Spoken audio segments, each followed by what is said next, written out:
बुंदेला यावा म्हणून.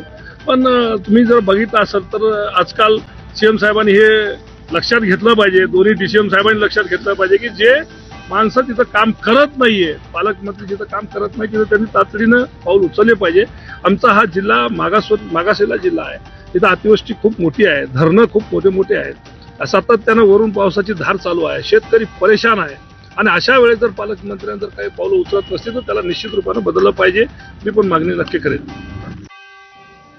आगामी मनपा निवडणुकीसाठी तयार करण्यात आलेल्या प्रभाग रचनेच्या प्रारूप आराखड्यावर नागरिकांकडून मोठ्या संख्येनं आक्षेप दाखल केलेत. आतापर्यंत 359 जणांनी हरकती नोंदवल्या. यामुळे प्रशासनासमोर एक मोठं आव्हान उभं राहिलंय. दरम्यान आज दुपारी 3 वाजेपर्यंत आक्षेप दाखल करण्याची वेळ आहे. नागरिकांनी आक्षेपांसह प्रभाग रचनेचे नकाशे देखील जोडलेले आहेत. समीर वानखेडे यांनी नम्रता सराफ यांच्यावर बदनामी केल्याचा आरोप केला. या प्रकरणी न्यायालयानं अंबोळी पोलिसांना चौकशीचे आदेश दिलेत. सोशल मीडियावर बदनामी केल्याचा IRS अधिकारी वानखेडे यांचा आरोप आहे. 30 नोव्हेंबर 2025 पर्यंत रिपोर्ट सादर करण्याचे आदेश आहेत. तर समीर वानखेडे यांनी हाताळलेल्या प्रकरणांवरून बदनामी केल्याचा आरोप करण्यात आला आहे. 27 ऑगस्टला विरारमधील एका 4 मजली इमारतीचा भाग कोसळून 17 जणांचा मृत्यू झाला होता. या प्रकरणात आता राष्ट्रीय मानवाधिकार आयोगानं महाराष्ट्राचे मुख्य सचिव आणि पोलीस महासंचालकांना नोटीस बजावली आहे. दुर्घटनेतील इमारत ही अनधिकृत असल्यामुळे इमारतीतील रहिवासी वसई विरार महापालिकेला कर भरत असल्याचं धक्कादायक वास्तव समोर आलंय. तर या घटनेमुळे मानवी हक्कांचं उल्लंघन झालं असल्यास निरीक्षण आयोगानं नोंदवलेलं आहे. त्यामुळे आयोगानं नोटीस बजावत 2 आठवड्यात या प्रकरणाचा सविस्तर अहवाल मागवलाय.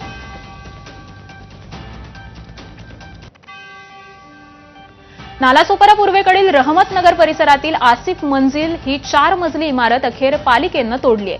ही इमारत एका साईडला कलंडल्यामुळे पालिकेनं खबरदारी घेत ती इमारत पाडली आहे. आसिफा मंजिल या इमारतीसह बाजूच्या 2 इमारतीतील 150 कुटुंबांना बेघर होण्याची वेळ आली आहे. आम्हाला देखील माडाच्या इमारतीत शिफ्टिंग द्यावी अशी मागणी ही रहिवाशांनी केली आहे. तर या इमारतीच्या खालील दुकानामध्ये प्लियर रिपेअरिंगचं काम सुरू असल्यामुळे ही इमारत कलंडली. त्यामुळे तुळिंग पोलिसांनी या प्रकरणी आसिफा मंजिरे या इमारतीच्या बांधकाम व्यावसायिकाला नोटीस दिली आहे. महाराष्ट्र राज्य अंगणवाडी कर्मचारी युनियनच्या वतीनं वर्ध्यात परिषदेवर धडक मोर्चा काढण्यात आला. यावेळी धरणे आंदोलन देखील करण्यात आलं. आंदोलनाचं नेतृत्व कॉम्रेड दिलीप उटाणे यांनी देखील केलेलं आहे. अंगणवाडी कर्मचाऱ्यांना समान वेतन, दरमहा पेन्शन तसंच ग्रॅज्युइटी देण्यात यावी या मागणीसाठी आंदोलनातून ही हाक देण्यात आली. विविध मागण्यांचं निवेदन जिल्हा परिषद प्रशासनालाही देण्यात आलंय.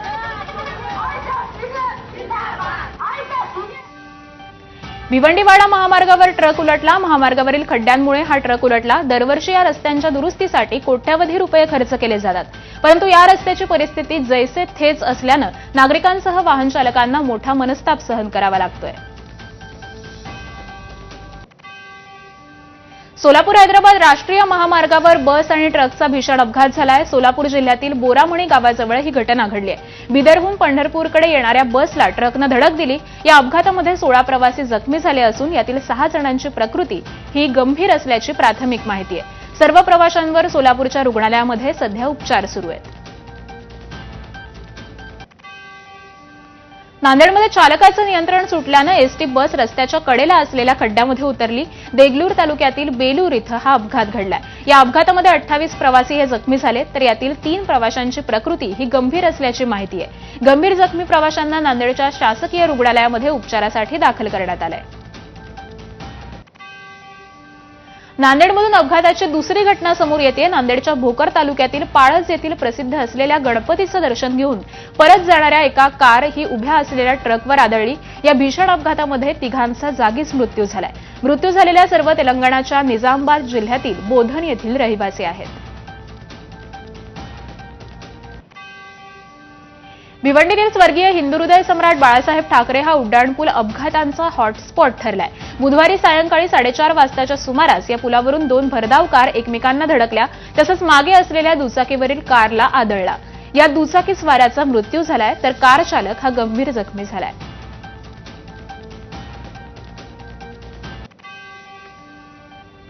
अनंत चतुर्दशीला कोकणातील महाविद्यालयांना सुट्टी द्या अशी मागणी भाजपा आमदार निरंजन डावखरे यांनी केली. या संदर्भात उच्च आणि तंत्रशिक्षण मंत्री चंद्रकांत पाटील यांनी निरंजन डावखरेंना निवेदन दिलंय. विसर्जनाच्या दिवशी पोलीस यंत्रणेवर ताण येऊ नये म्हणून सुट्टीची मागणी केल्याचं निरंजन डावखरे यांनी म्हटलंय.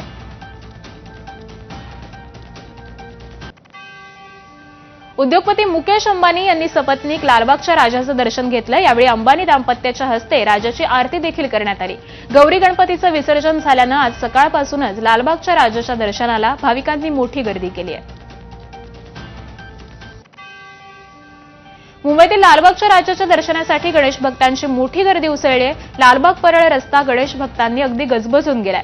बाप्पाच्या दर्शनासाठी सकाळपासूनच भाविकांनी लांबच लांब रांगा लावल्या आहेत.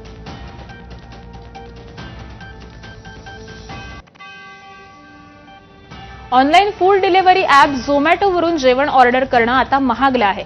झोमॅटोच्या प्लॅटफॉर्म फीमध्ये 20% वाढ करण्यात आली आहे. आता ग्राहकांना प्रत्येक ऑर्डरवर 12 रुपये प्लॅटफॉर्म फी भरावी लागणार आहे. ऐन सणासुदीच्या काळामध्ये झोमॅटोनं प्लॅटफॉर्म फीमध्ये वाढ केली आहे.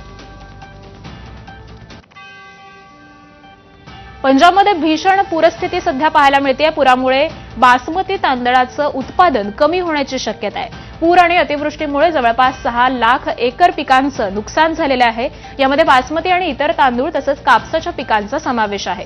गुरुदासपूर, पठाणकोट, फाजिलका, कपूर रतला, तारण तारणा आणि फिरोजपूर त्याचबरोबर होशियापूर आणि अमृतसर हे सर्वात जास्त नुकसान झालेले जिल्हे आहेत. हे 8 जिल्हे मिळून राज्याच्या बासमती तांदळाच्या उत्पादन क्षेत्राच्या 52% जास्त आहेत. जम्मू आणि काश्मीरमध्ये मुसळधार पाऊस सुरू आहे. यामुळे जनजीवन विस्कळीत झालं असून अनेक ठिकाणी भूस्खलन झाल्याचं चित्र आहे. दोडामध्ये देखील भूस्खलन झालंय. यामुळे बटोटा किश्तवार राष्ट्रीय महामार्ग हा बंद झालाय.